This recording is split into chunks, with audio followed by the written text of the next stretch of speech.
May Huwag mo rewards akong po ba tanungin sila? kung anong history yung tao na yan, patay na. Okay, may rewards po ba sila, yung mga miyembro ng death squad nyo? Sino? Ako? Magbigay? Yung 7 miyembro, kung sino man ang nagbigay, may rewards ba sila kapag pumapatay sila? Walang reward, ma'am, kung Walang police rewards. yan. Lalo Hindi na ho. police. Bakit Wag- ako magbigay ng reward sa mga... Hindi po. Trabaho Paiba-iba po nila yung yan. sinasagot nyo eh. Hindi ko tinatanong yung mga pulis. Oo. Tinatanong ko po yung mga miyembro ng death squad nyo. Ah. Binabayaran ba sila kapag nakakapatay sila? Wala. Wala. Forgive me for interrupting. Hindi, Speaking of patapusin mo lengguwahe. muna ako. Sorry sir. Mr. Chair, baka maaring ang resource person tumigil magmura kasi bahay natin itong Senado eh. Salamat kaayo, Thank Mr. you, Chair. thank you. Hindi tayo Mr. President, magkaintindihan Mr. dyan. President, sir, excuse me, sir. I am relating a conversation. Hindi Yes, ako nagbumura. Mr. President, okay. Sinasabi ko yan kung ano ang sinasabi ko doon sa Correct. tao. Unacceptable na sabihin ng isang dating presidente or kung sinabi ninyo noon nung presidente kayo na ang sino mang suspect, maliit man, malaki, mayor, na suspect sa drugs ay dapat patayin kasi may due process po. That is my stand. If you do not agree with me, I'm sorry. But I'm dealing with a serious problem of my country. So, anyway, opinion na po yun. There is no right and wrong opinion. Yes, Senator Risa. Salamat kaayo, Mr. Chair. Wag nating kalimutan, may bombshell na inamin ang dating presidente kanina. Sinimulan niyang i-implicate, ilaglag yung mga ilan sa mga dating PNP officials natin na involved daw sa Davao Death Squad noon. Pero sila mismo, sinabi nila na may death squad sila. Siya. Bagamat hindi daw pulis, may death squad siya. Yun yung iniimbestigahan nga natin dito, Mr. Chair. Yung war on drugs, yung extrajudicial killings na nangyari nung war on drugs, sinimulang modelo sa Davao noon, tapos iniimbestiga natin kung yun ang ginamit na template o modelo para i-scale up nationwide. So, bombshell yung sinabi po ng dating presidente na meron na silang death squad, anuman ang pangalan yan, police o non-police ba yan, kasi it looks like what we are investigating now, yung ginamit na instrumento para sa war on drugs na nagbunga ng napakaraming extrajudicial killings. You are For the record, Mr. correct, Chair. ma'am. Tama Thank you, ka talaga. Mr. Chair. Tama ka talaga. So, ganito na lang. Huwag na lang yung pulis. Kawawa yan, wala yung... Sa experience, Davao, ako. Imbestigahan niya ako. Set a date for an investigation para sa akin. Ako ang imbestigahan ninyo. At kunin ninyo yung record sa Davao yung namatay. At sabihin ko sa inyo kung wala akong taguin. Alam mo, nag-warning ako, huwag kayong gumawa dito. Kasi gusto ko ang Davao. Ang Davao was a very kawawa noon. Alam ninyo, sir, alam panahon ng NPA nung hindi pa ako mayor, kita mo ang Davao. Left and right ang hold up, walang makalabas sa bahay. Pati mga pulis takot. Kasi nandyan yung mga NPA, pinapatay sila. Kaya sinabi ko, nag-agyat ako sa bukid, nung na-mayor ako, sabi ko, ayaw ko ng away sa inyo. Pero yung mga pamilya ninyo, nandyan sa syudad natin, yung mga top honso ng Communist Party, bilangin ninyo ilan ang taga Davao. Saan ang pamilya nila? Sa Davao. Kaya umakyat ako sa bukid. Sinabi ko, stop it. Huwag ninyong patayin ang mga pulis ko kasi ina yung pamilya ninyo. Yayariin ko yan. Mr. Chair, if I may, dahil matagal na po yung sa NPA, kung maaring mag-follow-up question ako sa dating presidente Go ahead, ng sir. Death Squad. Mr. Chair? Salamat Go ahead, kaayo, Senator Mr. Chair. Risa. Kanina, sinabi nyo there were 7 people dun sa inyong self-described death squad. Ano po yung mga pangalan nila at paki-describe yung structure ng organization na sinet up nyo, yung death squad na iyon? Yung death squad ko? Ang death squad ko, ma'am, is, of course, it is organized.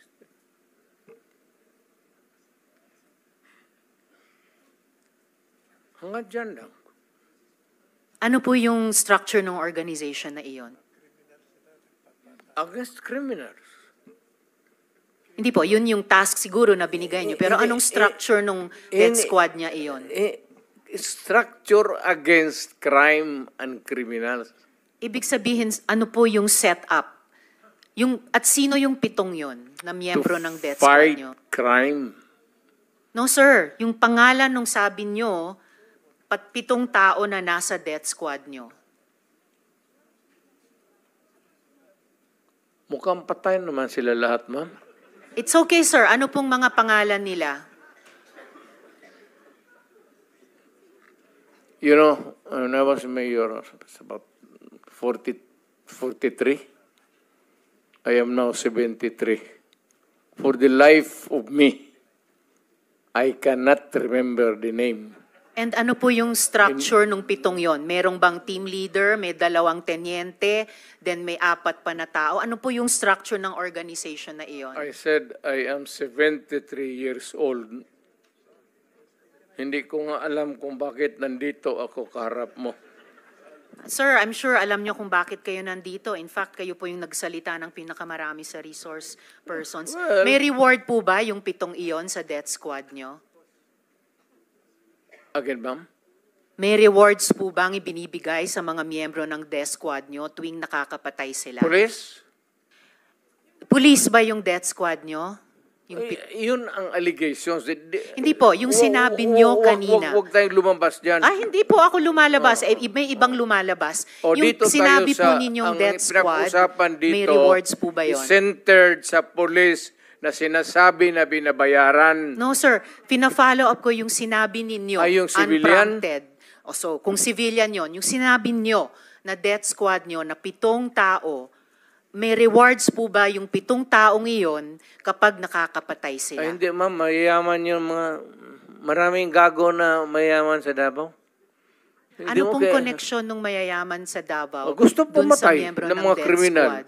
Because Ibig they want their city to be safe. Nagbibigay sila, yung Because mayayaman, they want ng reward sa business to death thrive. squad? Yes sir, bago po yan, Mo. sinasabi nyo ba na yung mayayaman sa Davao nagbayad sa death squad para pumatay? No, hindi ma'am. Si Sila Colonel mismo. Makasait po ba kasama sa death squad na iyon? Sino? Colonel Makasait, kasama po ba sa death squad na iyon? Colonel Makasait? Ma'am, alam mo sa totoo lang, mahabang istorya to. It's okay sir, maikli lang sana Pero kung ang sagot. problema, ma'am, patay na yung tao. Si Colonel Makasait ay patay Ayaw na. kung marami. Police officer in the police department. Pero patay na yung tao. Okay sir, may Huwag mo rewards akong po ba tanungin sila? kung anong history yung tao na yan, patay na. Okay, may rewards po ba sila, yung mga miyembro ng death squad nyo? Sino? Ako? Magbigay? Yung 7 miyembro, kung sino man ang nagbigay, may rewards ba sila kapag pumapatay sila? Walang reward, ma'am, kung Walang police rewards. yan. Lalo Hindi na ho. police. Bakit Wag- ako magbigay ng reward sa mga... Hindi po. Trabaho Paiba-iba po nila yung yan. sinasagot nyo eh. Hindi ko tinatanong yung mga pulis. Oo. Tinatanong ko po yung mga miyembro ng death squad nyo. Ah. Binabayaran ba sila kapag nakakapatay sila? Wala. Wala.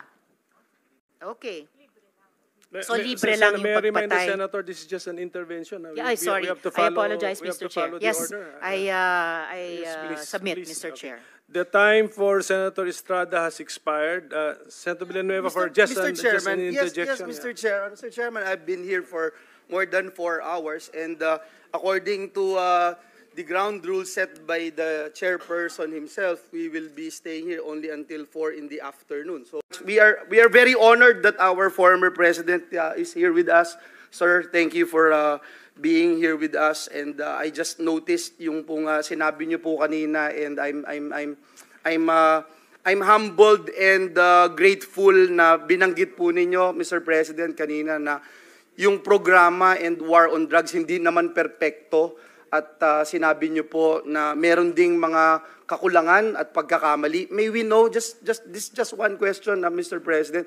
Kung kayo po yung tatanungin, Mr. President, ano po yung mga binabanggit niyo po kanina na hindi perpekto, may mga mali po, at ano po yung gusto niyong ibahagi sa amin bilang mga legislators to address these concerns, Mr. President?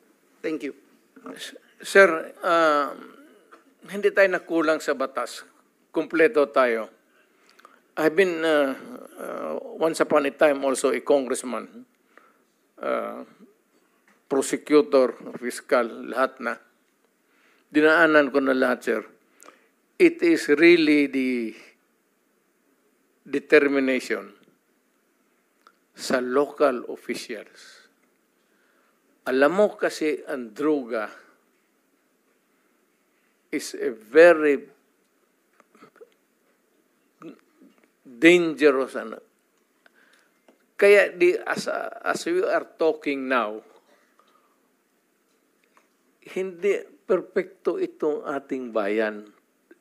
May mga mayor na nasa droga rin, na yumaman dahil sa droga. Makikita mo naman yan eh. Mag-mayor. Tapos, sabihin mo, pagdating dito sa Maynila, may bahay na, maganda. Hindi lang nakikita doon sa probinsya, pero pag nakikita mo dito, kasi makilala, mayor rin kasi ako eh. Makikita mo, magagandang kotse, Mercedes-Benz. Hindi nga ako nakahawak ng kotse na yan. Makikita mo, maraming, sir, may problema tayo sa droga. Alam mo kasi ang droga, pera. Madali, kaya pumasok lahat, pati pulis. Lahat, it permits the entire fabric of our society. We are talking here of extrajudicial killing, but there is more to it than you look beyond.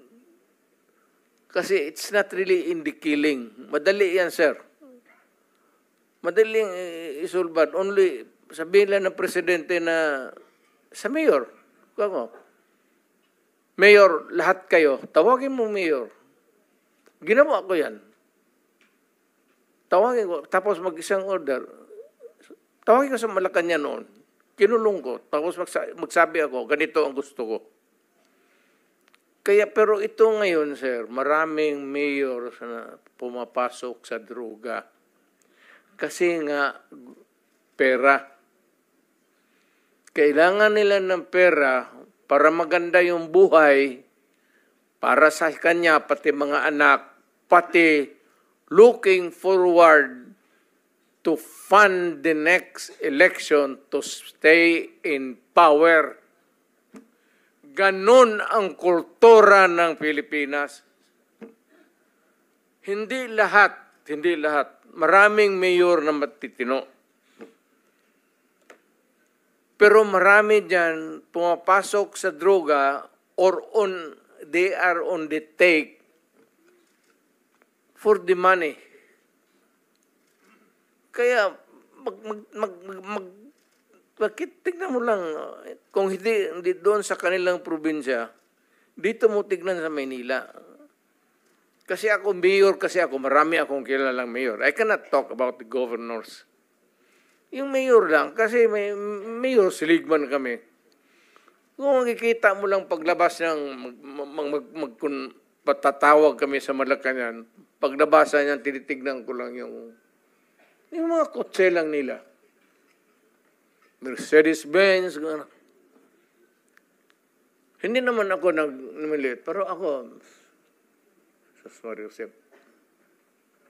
Thank you, Mr. President. Mr. President, yung binanggit niyo po, no, hindi ho perpekto, may mali, At ang una hong pumapasok sa isip nyo na mali ay yung binanggit nyo po, determination from the LGU side, Mr. President. And when you say determination from the LGU side, sila po ba kasama ho dito yung implementasyon ng nais nyong polisiya para durugin yung pong at i-address at linisin yung mga drug syndicates, Mr. President? Sir, depende po sa karakter ng mayor. Kasi may mga mayor na, yung complacent, tapos ayaw ng always looking forward to re-election, ayaw ng gulo, ayaw na magkakaroon ng problema. So itong mayor na kung gusto niya talaga mawala yung droga, ako noon, nung na-mayor ako, I was not looking toward a re-election. Wala sa isip ko yun. Ayan sila, si Bato.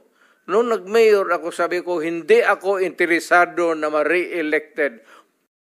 Magtrabaho tayong lahat. Ito ang gusto ko. Pati kayo mga pulis, papatayin ko kayo litsi. Huwag ninyo akong... Kasi pagka-mayor ka na, magpa-ano-ano ka lang, palutay-lutay ka lang, wala mangyari sa Pilipinas, maniwala ka. Lalo na yung mga mayors na pumapasok sa droga, yan ang dapat unahin patayin. Mr. Chair. Thank you, Mr. President. So what I'm getting, Mr. President, is that yung imperfection noong ating programa na War on Drugs, nakabase po doon sa ilang mga local government units na wala ho talagang totoong political will para labanan ito dahil binabanggit nyo nga po, marami or may ilan sa mga LGUs ang pananaw ay ma-re-elect lang. Re-election. Hindi talaga durugin. Ayaw magkaroon ng problema sa re-election niya. Yung iba naman, takot. Lalo na sa probinsya. Lalo na yung nagninegosyo ng droga, may mga baril, tapos may tao. Mr. Chair, with the permission of Senator Villanueva, quick interjection. Yes, Senator Ontiveros is recognized. Salamat kay Mr. Chair. Salamat, Senator Villanueva. Just to make of record na sinabi ng dating presidente na yung mga mayor na suspected na involved sa drugs dapat patayin. That is not an acceptable statement ng isang naging presidente tungkol sa mga naging kasama niyang nagtatrabaho sa gobyerno ng mga mayors. For everyone, whether mayor, whether maliit na drug suspect, kahit pa yung mga high-value targets, may due process. And the president of all, dapat ang nag-uphold niya. So unacceptable po sabihin na ang mga mayor na drug suspect ay dapat patayin. For the record, Mr. Okay, Chair. ma'am. Ganito yan. Mabutit dumating ako dito. Pasalamat talaga ako para lumabas, ilabas na lang natin yung totoo. Alam mo, pagka-mayor, pagka-sindikato, hindi mo matanggal yan. Hindi mo basta-basta matanggal yan. And they are there, so many stories abound. Hindi na ako kailangan magbigay ng example sa inyo. Dito sa Maynila, mga mayors, pera. It's always money, money, money, money.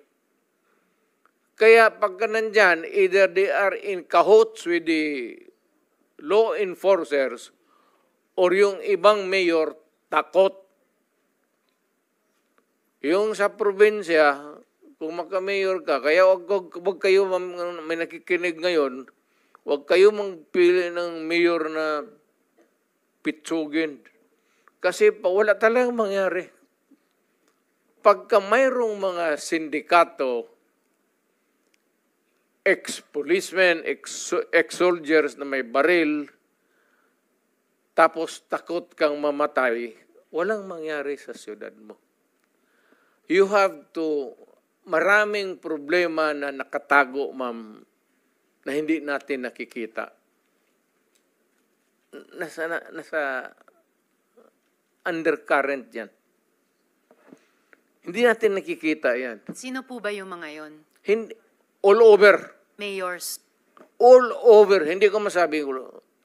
Just for the record again, Mr. Chair, and with thanks to Senator Villanueva, unacceptable na sabihin ng isang dating presidente or kung sinabi ninyo noon nung presidente kayo na ang sino mang suspect, maliit man, malaki, mayor, na suspect sa drugs ay dapat patayin kasi may due process po. Salamat kaayo, Mr. Chair. Salamat, Senator Villanueva. Yan, Chair? yan that is my stand. If you do not agree with me, I'm sorry. But I'm dealing with a serious problem of my country. Hindi mo madala sa pakiusap yan. Sabihin mo, huminto ka pag hindi, tutudasin kita. Yun ang lalo ng pulis. Ang itong mga pulis.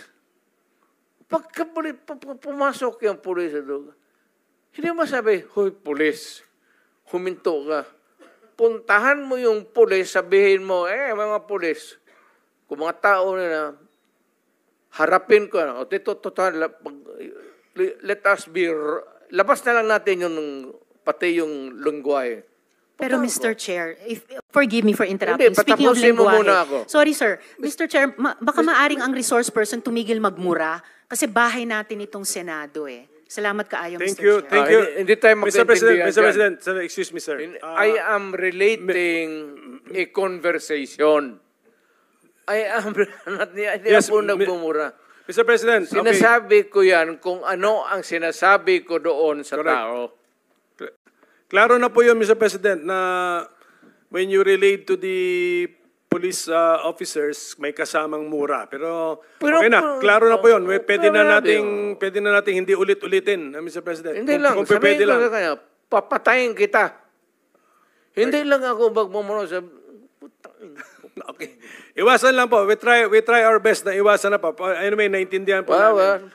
Sige. Thank you, Mr. Chairman. Just one last because Okay, sige. I sincerely appreciate, Mr. President, yung binanggit ng ating dating Pangulong Duterte na hindi perpekto, maraming mali, and binanggit po niya yung kamalian na nag-stem from the local government units, at binanggit po ng ating dating Pangulo na pati pulis may pagkakamali din. And I think it happened, ito hong nakita natin noong August 16, 2017, yung kay Kian De Los Santos. Mr. President, I was the one who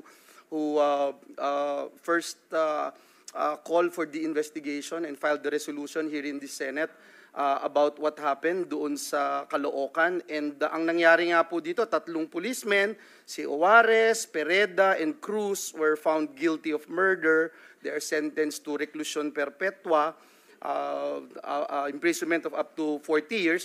Ganon din po yung nangyari kay Carl and Kulot de Guzman, neighbors from Cainta, Rizal. Ganon din po, no? Si former PO1 Jeffrey Perez was convicted by reclusion perpetua. Ito ba, Mr. President, yung binabanggit nyo na involved din minsan yung pulis? Ibig nyo po bang sabihin, yung mga pulis po na minsan gumagawa ng beyond doon sa dapat nilang tungkulin na gawin ay dahil sila rin ay involved sa droga? Correct. Mr. President. Correct. Alam mo kasi, ang pulis, hindi na papatay lang o baski sino lang diyang sibilyan. Bakit sila maghanap ng sakit ng ulo? Kaya yung mga pulis na nandyan sa, itong mga pulis ngayon kikinig na sa atin, mabutit alam nila. Kayong mga pulis na nasa droga sa sindikato, kayo ang dapat talagang, kaya maswerte kaya bigyan pa ako ng pagkakataon maging presidente, uubusin ko talaga kayo. Bullshit kayo. Thank you, Mr. President. Look, ganito kasi,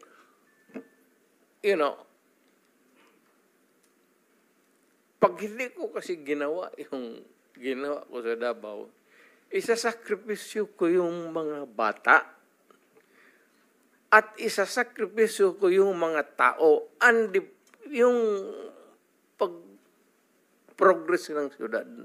If I allow the criminals noon, kidnapping dito, kidnapping doon, druga dito, druga noon, magulo ang syudad, yun ang sitwasyon. Nung pumasok ako ng mayor, nag-warning ako. At ang warning ko talaga ganito, wag mong gawin yan kasi papatayin kita. So, ang Davao ngayon, maganda na. Tapos naman sila lahat. Napatay naman.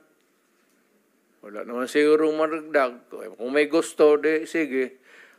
Alam mo, it's a matter of yung iyong karakter, iyo yan. Yung karakter ko akin. Yung views mo sa buhay, iyo yan. Yung views ko sa buhay yan. Yung political agenda mo, iyo yan. Meron akong political agenda. Kanya-kanya tayong filosofiya pagtingin sa buhay.